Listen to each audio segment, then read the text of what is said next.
Well, hello everyone. This is Dave Cohen on Guitar Tales, and we've been promoting the show for a little while now. We have a super special episode. A very famous guy who doesn't even look famous, Henry Vaccaro. Thank you for coming on the show. Thank you. I'm only famous in my own mind. I think you're famous and more than that. I was on your Wikipedia page today. You're just straight out famous. Uh-oh. I'm in big trouble now. You are in big trouble. So the reason why I'm so thrilled to have you on, and I think why everyone else will be so thrilled to have you on, is that you were the one of the primary, if not the, actually in '95, you were the owner of Kramer Guitars, right? You were the last man standing, right? I was the last man standing, and I was not the brains behind Kramer. I was the money behind Kramer. So that's how it got started. Yeah, it's such a great history, and we're going to cover a lot of different things in however long it takes us to do a Guitar Tales episode today. But I also see a very gorgeous guitar behind you. Just give us a preview, then we'll dig in a little deeper about it. What kind of guitar is that? That's a Vaccaro guitar. Oh, I can't wait to talk about It's a that. throwback to the old original Kramer with the aluminum neck. So that's a great segue because I once counted, I've owned in my little guitar playing non-career probably 30, 40 guitars. It leaps and bounds without a close second. My favorite guitar I've ever owned was my Kramer 250, which was the lowest model of your famous tuning fork aluminum neck guitars. Wow. Well, what I did, that had a lot of negatives. The negatives, it was very heavy. It was neck heavy. Yes, it was. Okay, you felt that cold aluminum on your hand because the rails, the side rail and the center rail was aluminum. Correct. It was very costly to manufacture. And the positive was you got this great sound and a great sustain. Oh my God, it was such a gorgeous guitar, and now to get a used one, forget it. Thousands and thousands of dollars to get one. Well, what I did is back maybe 15 years ago, I started Vaccaro Guitar Company, and where I improved on the aluminum neck, but it still had the V headstock. Okay. And it was an incredible product, but we still had resistance because a lot of people did not like the headstock. Really? Yes, the first three endorsees, the Edge from U2. I've heard of him. Yeah, okay. Lenny Kravitz. Heard of him. Kid Rock. Yeah, I heard of him too. Okay. And the problem was I didn't have the financing behind me to make the company propel to where it should. I didn't even have the money to advertise. And right. in a couple of years, I just closed the company down. That's on the Wikipedia page too, because it talked about Vaccaro Guitars. I think in the earlier mid 2000s, Yes. like something like that, right? So because I want to get to especially two important relationships, you and Eddie, and you and Johnny Cash. Let's work our way through the history and we'll bring ourselves up to those two. You were the owner of Vaccaro Construction, which was just really instrumental in redeveloping Asbury Park back in the day, right?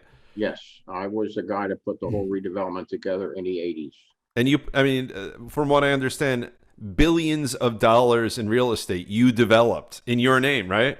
Well, I did $1 billion in construction. My main business back then was building construction, and we did mostly public works projects. Why public works? Because you're gonna get paid. That's one thing at the end of the job. But I built over 30 schools. I did 7 high rises. I did 5 hospitals. I did a prison in Trenton, a 9-story jail with an underground garage, and so I did some big stuff back then. I've been in that prison in Trenton many times. I had clients there years ago, so I've been in every prison in Trenton. There's a couple of them, including Camden. I've been in a Camden prison, wearing my lawyer hat. So then, give us the story. How did it come to be that you connected with Kramer Guitars? Okay. At this point, you're nothing to do with music in your profession. No, I don't even play guitar. I play the stereo and I play Johnny Cash music. That's the And I started my construction company in 1961. My father had died. My dad was a doctor. And he took care of all the poor people in the Asbury Park area. And he had office hours 7 days a week, unheard of. Morning hours, afternoon hours, and evening hours. Wow. And if that wasn't enough, every night he made house calls. So it's a good man. Yeah, in October of 1959, my father was given a testimonial dinner by all of his patients. 400 and some people attended the dinner. And my dad was knighted by Pope John the 23rd. He sent a courier over from Rome, and he knighted my father into the Order of St. George in Corinthia, which was an order for people that do humanitarian deeds. Well, the dinner was 7 o'clock that evening. Well, that meant that my father could have afternoon hours on Sunday and make a few house calls before the dinner. Went home, changed, puts on his tuxedo, attends the dinner. After the ceremony, still dressed in a tuxedo, he made house calls until after midnight. Oh my And he God. had this medallion around his neck. He was so proud. And the last patient he saw said, "Here comes Jesus Christ," and he's dressed in a tuxedo. My father went to sleep and he died the next night. A massive heart attack, 51 years old. Wow. I had left early that morning to go back to Villanova University. And after my dad died, I came home, I quit school, and I wanted to work with my hands. I always had this in me. I wanted to do construction. And I had an old backhoe. I started digging oil tanks. I put septic tanks in. I dug sewers, you name it, I did it. And over the years, the company grew to where I'm doing massive projects. I mean, 30, 40 million projects. Wow.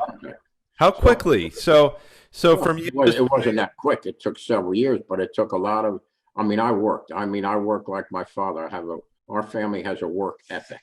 Well, every success story I've ever personally witnessed or heard about starts with hard work. And whether it's music or whether it's business, whether it's construction, medicine, yeah, I think, and from my own whatever successes I've achieved as an attorney, it's working 14-hour days. There's no time limit in my business. When there's work, you have to work. Right. Okay, whether it's snow, ice, rain, sleet, hail, or it's freezing, you got to work. Right. And I worked. So anyway, so my goal was every year I wanted to build a building. So I bought a tract of land and I started building a little small industrial park, 7 to 10,000 square foot buildings, and I quickly rented them. And I had one building vacant in 1976. It was a 12,000 foot building. And a young man comes to my office and he wants to rent some space to make guitars. I don't know anything about guitars. So he told me, he said, "We're going to revolutionize the guitar business." I said, "What?" And he shows me this aluminum neck guitar. Right. And it blew me away. Was that Kramer or the luthier he was in business with? No. Initially, there was Travis Bean, right? There was no. Way back when there was the original partner in Kramer was Gary Kramer, right, who was involved with Travis Bean. Right. Dennis Berardi, who owned a music store in New York City. Okay. And Peter LaPlaca, who was a former VP of Norland Music. That was the original core group. Okay. Started Kramer Guitars. Then they needed a money guy, and I joined them. Okay. So Dennis comes, shows me this. I was so impressed, I couldn't believe it. And he takes me over to a gentleman by the name of Phil Patillo, a very well-respected luthier. And I'm telling you, you give Phil a block of wood, you can come back, a few days later, and there's this magnificent guitar. And he's the one what they did was they took the Travis Bean, which was cut out of a solid block of aluminum. So you felt the whole back of the neck was aluminum, and they added wood inserts to it. Right. Because if you were to do a cross section, it was a T, and then in those little canoeish kind of things. Right. But the Travis Bean, the whole back of the neck was aluminum. I sort of remember those guitars. Okay. So he changed it around, and we came out with our product. And so I made a deal with, so part of the story is, this is crazy how it developed. I said, "Can I borrow a guitar? I want to show somebody. Before I invest, I want to show somebody." So he gave me a guitar, Dennis did.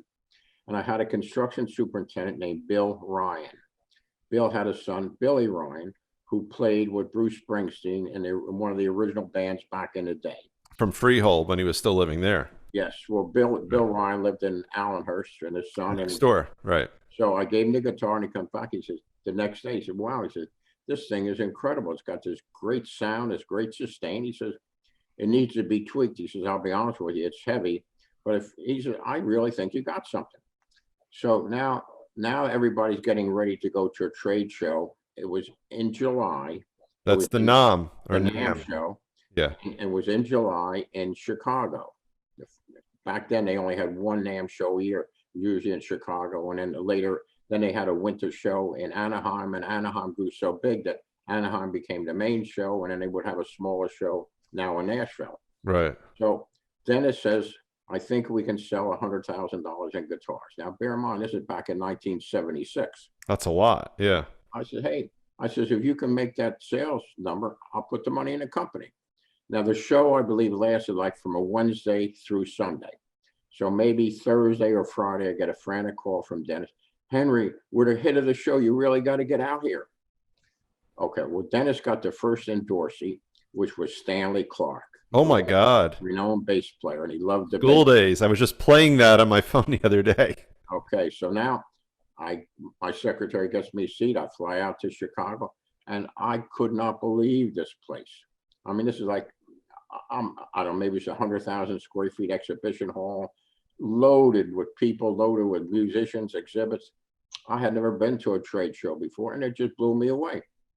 Well, after he met that sales projection, we not only sold, I think we sold $500,000 worth of guitars. Oh my God. And we had some dealers giving us cash in advance to be the first one to have them, like Sam Ash and Manny's and those places, and Guitar Centers. I mean, this is, I don't even think Guitar Centers existed, and maybe they did, but anyway. I don't think, not Guitar Center, but Manny's existed. And Sam Ash was around back then. Yeah. They were the big ones. Okay. Yeah.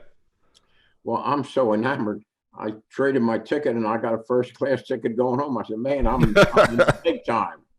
So anyway, fly home, and now all we had was a building. We didn't even have the factory set up. And Gary Kramer I had never met Gary before. I'd only met Dennis and then Peter LaPlaca and eventually Gary. Gary comes in from California, and Gary is going to handle the production. So we start setting things up, and initially, we were just going to have an assembly operation. We had a company called not Sports at first. It's a senior moment. Oh my God, Monteith. It's a company called Monteith. They're one of the largest importers in the world of exotic woods. Okay. So we had Afrormosia, Babinga, and all these crazy woods. And we convinced them to make the bodies and send us a completed body already finished. And I read about this, that a lot of your early bodies were just some of the most exotic special woods, even down to the maple. It wasn't just regular maple. It was maple and curly maple and all that kind of stuff. I used to, when I had my Kramer, I bought guitar polish, and it was so gorgeous. I would fantasize about the 350, which I couldn't afford because that had the inlay, but I would polish that guitar almost every day because the probably couldn't play it, but you polished the hell out of it. I was not a good player. Well, I'm still not a good player, but I certainly wasn't much of a player then. Okay, so now we got Monteith is going to give us a completed body. Right. We then had, I forget who made the pickups. This is before we got them from DiMarzio. Somebody else made the pickup. Right. We had what was called a can cover that covered the pickups, which had to be polished. That was a good look. I like that. I remember that. Polish that. And then the neck is being made by Kaiser Aluminum. So now we get back and we got to start getting the factory set up. So I have to shell out $60,000 to Kaiser to make the mold for the aluminum. Okay. Wow. I sent him a check. Anyway, now Kaiser finishes with them. They did it in a factory in Erie, Pennsylvania. And they called us up. They said, they're ready. You'll have them in 3 or 4 days because we'll put them on a common carrier. I said, Dennis, we can't wait 3 or 4 days. So we rented a van. We sent Andy Papiccio all the way to Erie in a van, comes back with a box of blank necks. Wow. Now, Dennis had a machine shop at Wall Airport that's going to do the machining, put the wood inlays in them, put the fingerboard on it, and then machine it. No, excuse me. We were going to do the inlays and the fingerboard. Then they were going to machine it, and we were going to get back a neck that's ready for the paint shop. Well, the problem is, I think they quoted us like $25 a neck for machining. So we shoot out there with all the necks. The guy said, well, put them in the next room. I can't get to these for a couple of weeks. I said, what do you mean? He says, I can't. I got other work.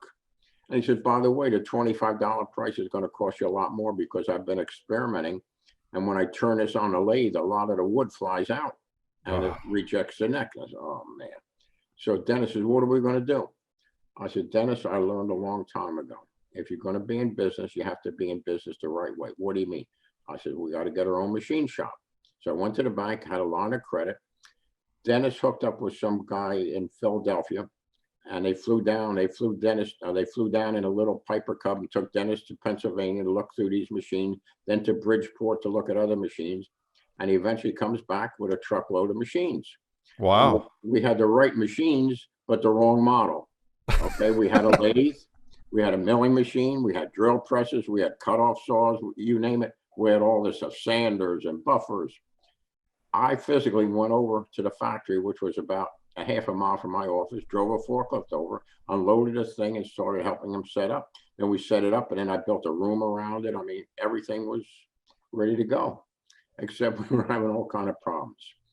First, you know, as you would turn this on, well, I'm backtracking.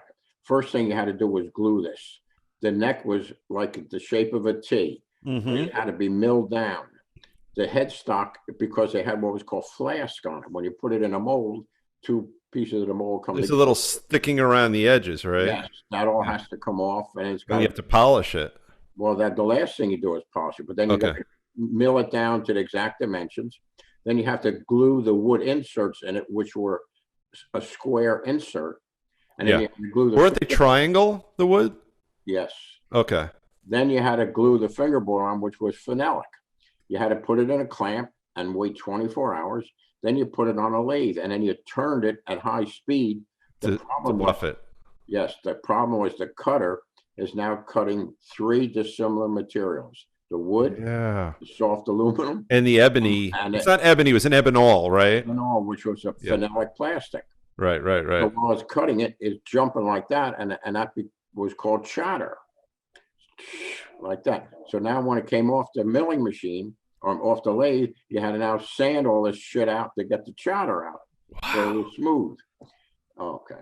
Now you got to.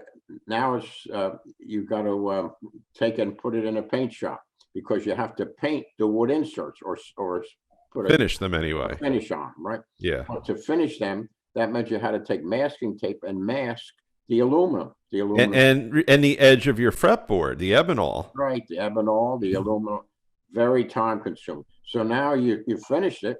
Now you got to polish it, because you have to now polish the aluminum. So now you take that off, and now you got to put masking tape on the wood while you polish the. It was okay. Make a long story short, it might take, with the mistakes and the rejects, if you did 12 necks in a 2-hour shift, you did a lot. Wow. So we were having all kind of odds of that.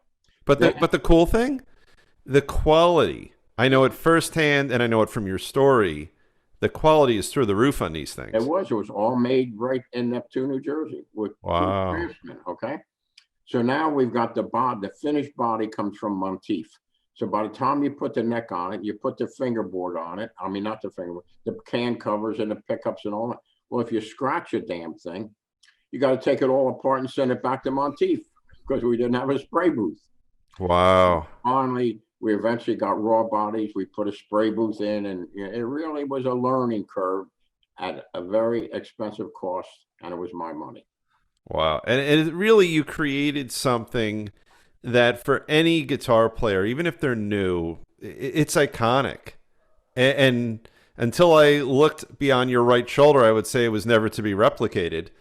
So let's jump forward a little bit, and let's talk about your first meeting with Eddie Van Halen. How did that happen?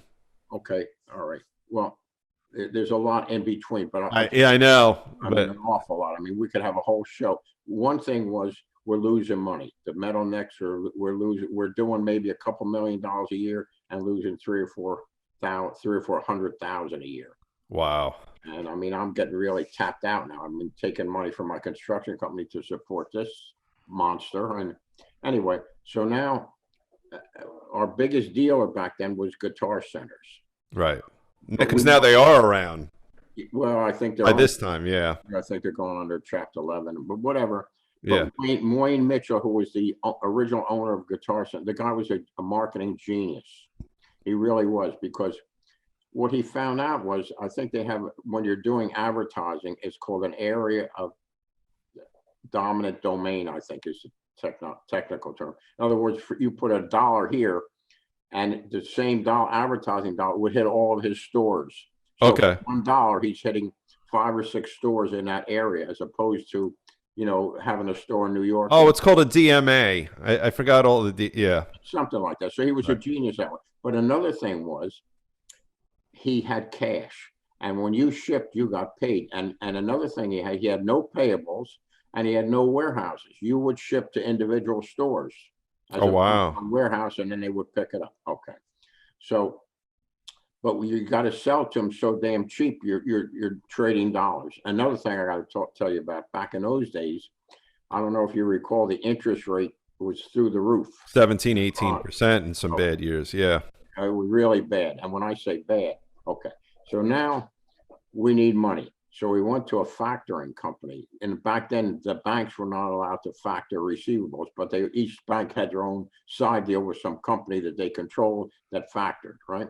Right. We're paying 4 over prime. And the deal was, if you take a receivable, you give it to them on Thursday, Friday they put money in your account. So you need money right away. So we give them all these receivables, and they loan the money. The problem is, You're giving away ownership of your business. Yeah, Peter LaPlaca is selling guitars to people that didn't buy them. That way we could send them an invoice, ship the guitar, and give the bank an invoice and get money. And then 60 days later, when a damn thing comes back, you got to do it again. Anyway, we're paying 21% for So wait, if there was someone named Paul at Guitar Center, you could actually say you're borrowing from Peter to pay Paul. You got that right. Okay. So now along comes Eddie Van Halen. Okay. Dennis is on a plane.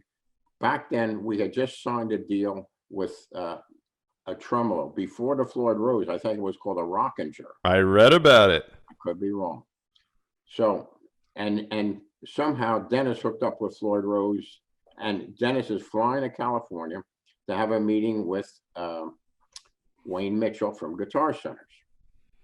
On the plane, he sees a young man that's got a tour jacket on, said Van Halen World Tour. So Dennis follows the guy to the luggage rack and says, "Hey, are you on a tour?" And he says, "I'm Eddie's guitar tech." I'm telling you, that's all Dennis needed to know. Within an hour, Eddie is with the guitar. Dennis is with the guitar tech at Eddie Van Halen's house. Wow. And he convinced him about our new tremolo. And which was the precursor to the Floyd Rose, right? Yes, correct. But then by the time the conversation got around to it, we now have the Floyd Rose. And he convinced Eddie that this is the best thing since sliced bread. We still had aluminum neck guitars in, and Eddie really loved it. So the problem is Eddie didn't like aluminum necks. So right. What do you do? Just like it's like having the only baseball bat and Babe Ruth endorses it. Right. So Eddie wanted a wood neck. We're in the wood neck guitar business. So that's about how it happened. And then you first had some issues. Fender wasn't happy with what you were first putting out. Yeah. You modified it a bit. And then weren't you at a certain point in time the #1 guitar maker in the world? No, not.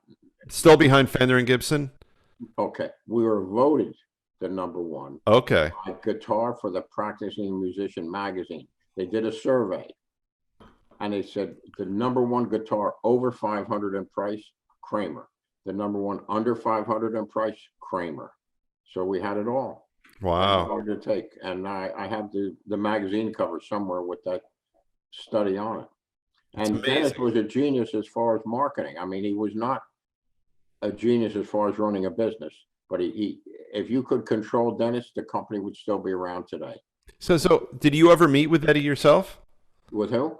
Eddie. Did you ever meet with Eddie? Oh, sure, of course. He would come to the factory. And when he came, Dennis had a home in Homedale, New Jersey. Right. And he and Valerie would stay at Dennis's house. They'd come to the factory, and you had to have a 6 or 8 pack of his Heineken beer, and you had to have a little of the white stuff around, the whole 9 yards. And of course, white stuff, you mean the sugar for his coffee. Yes, of course. Which he drank black. Yeah, which was the 80s, so we understand. So anyway, he was a cool guy, man. He would come to the factory. He would go in the paint room, the spray room, and sometimes paint it himself. Otherwise, he'd tell George, the painter, how he wanted painted and had to help design a body and all that kind of stuff. Yeah. That's Cool. really great. And then the iconic, I keep using the word iconic, but it's so appropriate for today, that the red guitar with the white stripes, that eventually Kramer began building that very special Frankenstrat guitar, right? Yeah.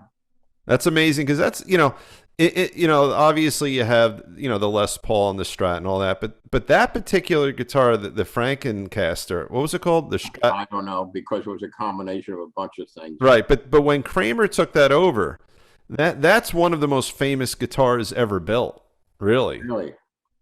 I saw a little thing Frankenstrat. I think that's what it's called, the I think I saw Frankenstrat. something on YouTube where Eddie's son Wolfgang paid tribute to his dad and said the first guitar that his dad gave him was that original Kramer guitar. Wow, he just did a lengthy interview on Howard Stern. I've been That's meaning what to it watch. was. He talked about Kramer on Howard Stern. Oh, that's wonderful.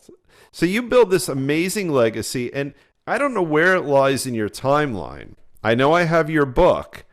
Let's segue to Johnny Cash now because he's like your best friend. How the hell does a builder from Asbury Park, from Neptune really, but who builds up Asbury Park? All right, fine. You end up, business-wise in bed with Eddie Van Halen. Where the hell does Johnny Cash come into this? Okay. I'm Italian. Okay. Okay. Italian, Vaccaro, really? yeah, Italian. At my age, you love Frank Sinatra. However, Okay. I love country music.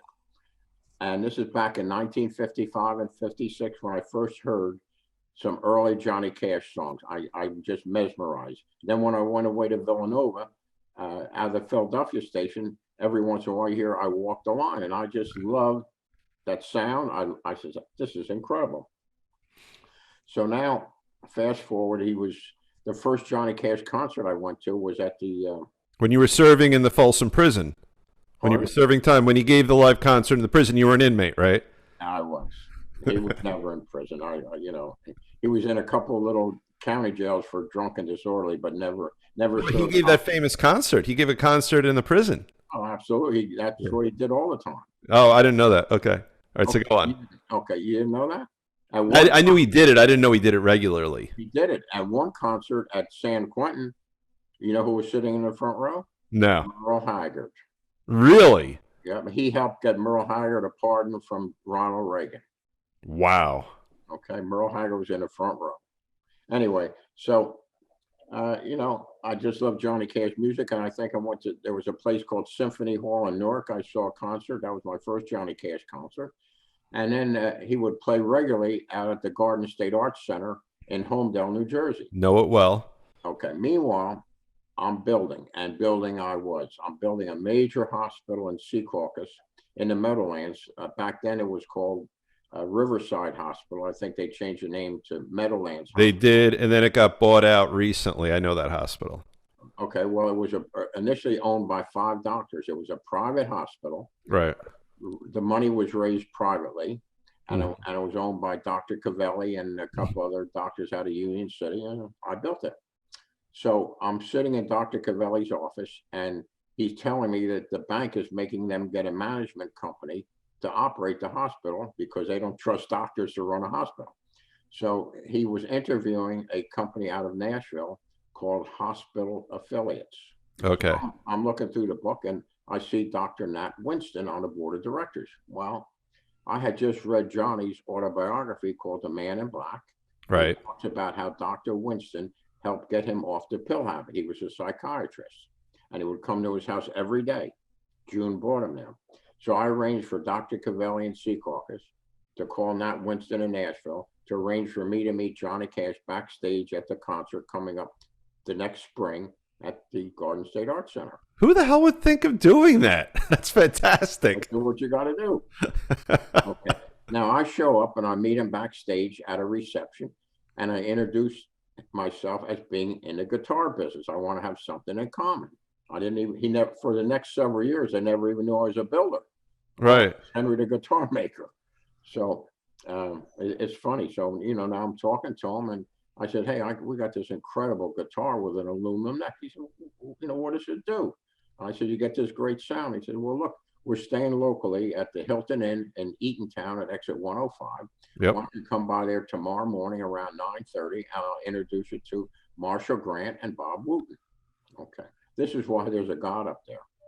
So now I show up, and Marshall was expecting another guitar company because the House of Cash made arrangement with another guitar maker. The guy doesn't show up, and he thinks I'm the guy. So they let me in.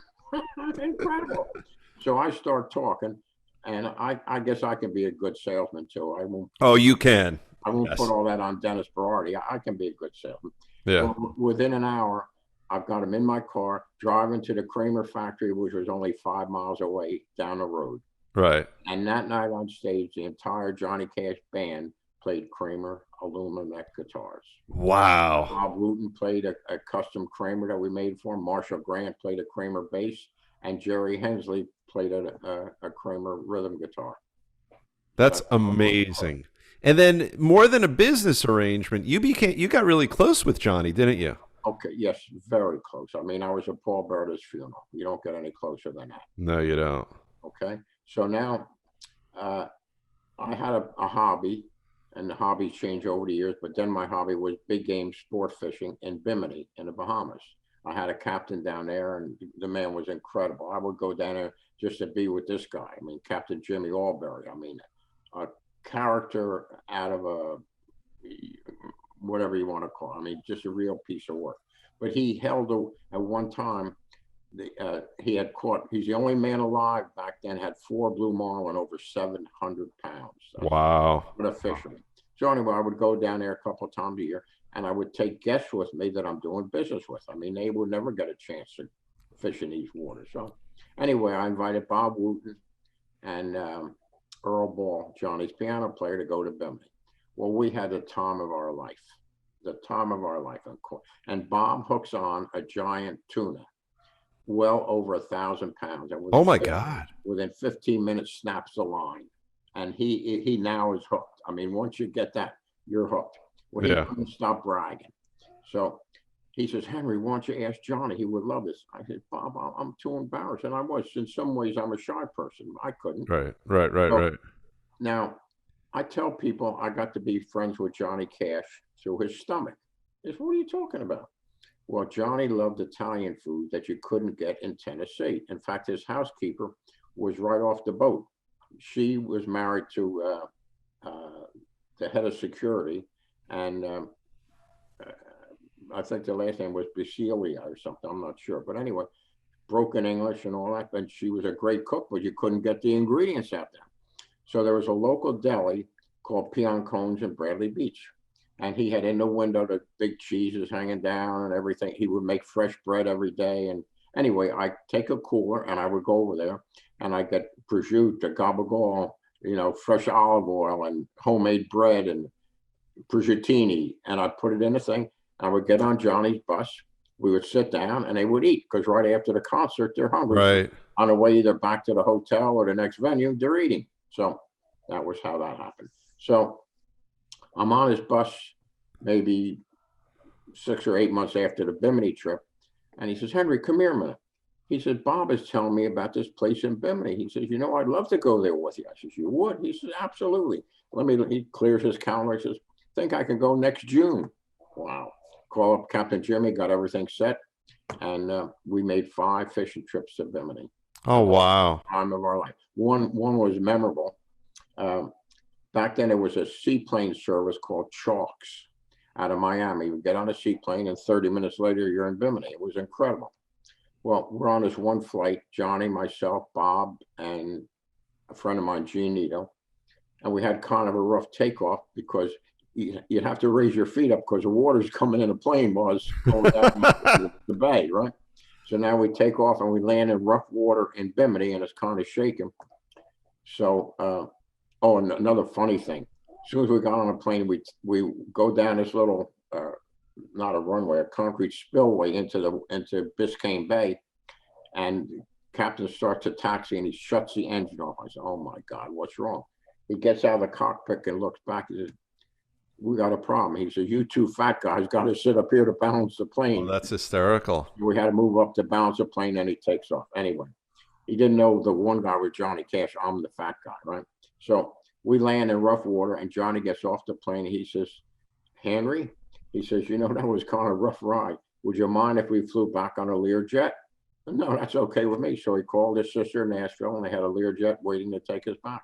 Oh my God, that's crazy. So anyway, So you got this amazing history.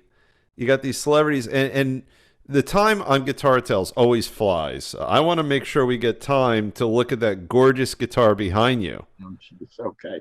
I don't know how I can swing it over. I don't know if you can see. Let's see. Let me. Oh my God! Look at that! Look at that headstock. This is the new Vaccaro. Oh my God! Keep twirl. That's the light is getting it perfect. We're getting a little closer to you right now. All right, you might have outdone yourself from the '70s with that. That is stunning. This is the best of Kramer. Took the best of it and got rid of the worst, because in the back, Yeah, let's take a look. you see wood. Wow! Look, and are those shallers? You always had shallers in the past. Yeah, how about that? Are they still shallers? These are, but see, they have to be special made because the headstock is not as thick. Yeah, that is maybe the best looking guitar neck I've ever seen. That is really something. So that, that's what's going on. That is fantastic. Half hour went by already. Dude, we're 37 minutes into it now. Oh my God, I could talk to you for 10 hours, but we always try to limit our show for today's short attention span for the kids out there. So what's the next plan for you for that guitar? So what's your goal? Here's what I intend to do. Okay, it's very hard, if not impossible, to get in the guitar business today, because all these big companies and all the advertising dollars, and plus, I'm sure they buy the shelf space. In other words, if you want to be a Fender dealer, you got to buy X number of Fenders, or you're not a dealer anymore. You gotta, yeah. Okay. So I'm looking at, and I've already had one conversation with Gibson. I want to license them the neck and bring back the retro Kramer. Oh, that is brilliant. Okay, and you should see the bass. The bass is incredible. Well, I know that you guys did that when you put out your original Kramer aluminum necks. It was 4-to-1 bass to guitar. Yeah, you're right, because the bass was incredible. Yeah, they're stunning. So and there's that whole nostalgia piece to it. I think that's a brilliant marketing idea. And they can bring back some of the old guys from the original Kramer days, like me, and maybe do it. Now, if that happens, that automatically legitimizes my neck. Yeah. Then I would go in a neck replacement business. All right. Yes, because the way I have this neck design, I can put anybody's headstock on it. Oh, really? Yes, this is the Kramer headstock now. The Kramer, like called the banana neck. I can put you a Fender headstock. I can do a Gibson. I can do a Jackson. I can do anybody's headstock on the aluminum extrusion. I'm looking at that neck. It's just stunning. I think you correct me if I'm wrong, but I have never seen a pure aluminum headstock anywhere. Incredible, right? It's stunning. Okay, so put me number one on the customer list whenever you guys go into production. I'm looking for an investor to help me launch the company. So maybe somebody will call in on your show. Yeah, you never know. Well, Henry, I want to thank you so much. This was exactly what we built it for. We put a few teasers out on social media for a really special episode. We didn't say who it was yet. We just said a very special episode. If you like Eddie Van Halen, you want to watch this one. If you like Kramer Guitars, you got to watch this one. And you did not disappoint. So thank you so much for joining us. You could do a whole segment on Michael Jackson, on how he bought the company from me and defaulted it and screwed me out of millions of dollars. So if anyone, we could do that. And I'll tell you what, there's a great description of that on your Wikipedia page. So if you folks are interested in hearing just a crazy music, Hollywoodish story, look up Henry Vaccaro on Wikipedia. There's a great description of that. I did research for today. One of my friends is a Hollywood producer, and he said, Dave, do your research for this show. And I said, okay. Well, I want to do a documentary, one about Kramer and another about my Michael Jackson experience. It'll blow your mind. All right. Well, we may have to bring you back for that show. I want to come back. All righty. Well, Henry Vaccaro, thank you so much for joining us. This was really everything I hoped it would be. And I know our guests or our fans will really be thrilled with it. Well, now, when does this podcast go on? So here's the deal. So we are going to do a Facebook watch event which we always do. That's how we premiere our shows. And I will do two things for you. I will connect you on Facebook to it, but I'll also send you a secret private copy of the show. Okay, great. All right, fantastic. So everyone on Guitar Tales, this is Dave Cohen signing off. Thank you so much for joining us on this episode. And more important than me, more important than our fans, Henry Vaccaro. All right. A legend, a legend. Thank you so much. All right. Thank you, David. Have a great night. All right. Bye-bye.